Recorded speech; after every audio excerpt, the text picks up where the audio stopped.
This video today we're going to talk about our first handstand rebalancing drill. Unlike our other handstand drills, this is going to teach you how to control the handstand. What we're going to do is very similar to one of the positions that we did in the partner-assisted handstand variation, but this time we're going to try and do it without any help. Now, if you need a partner to spot you for control, that's okay. There's a few prerequisites that we need to see from you before you start doing these drills. One of the big ones here is a 60-second chest-to-wall handstand hold every single time. You should also have some time playing around with a partner-assisted variation so that way you can feel what it's like to be controlled in a handstand. What we're going to do is start off in a plank position on the ground. We're going to walk ourselves up to the chest-to-wall handstand position, but I need you to be a little bit further away from the wall than you normally are.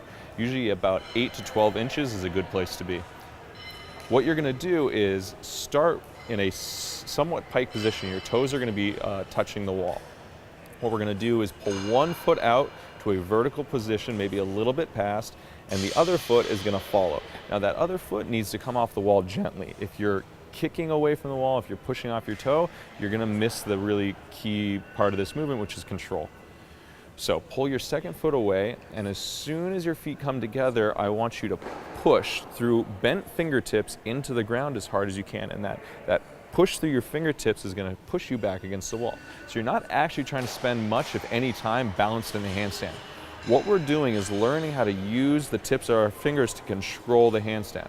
A lot of times people go up to a handstand, they'll kick up, and they'll slowly start to fall towards their back, and this is going to be a good way for you to learn how to control that movement.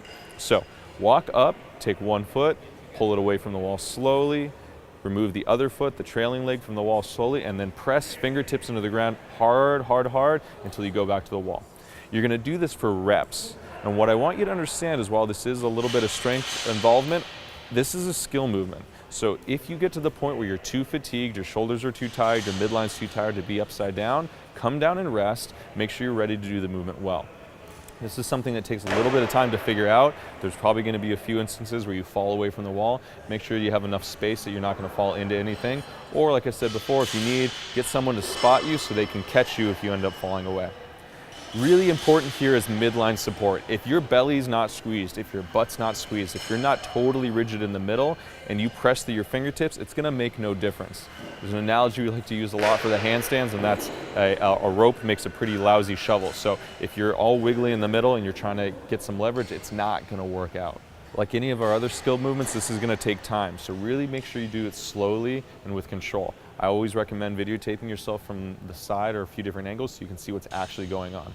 Remember, if you get too tired, stop and take a break. I hope this helps you guys in your pursuit of a handstand. Have a good one.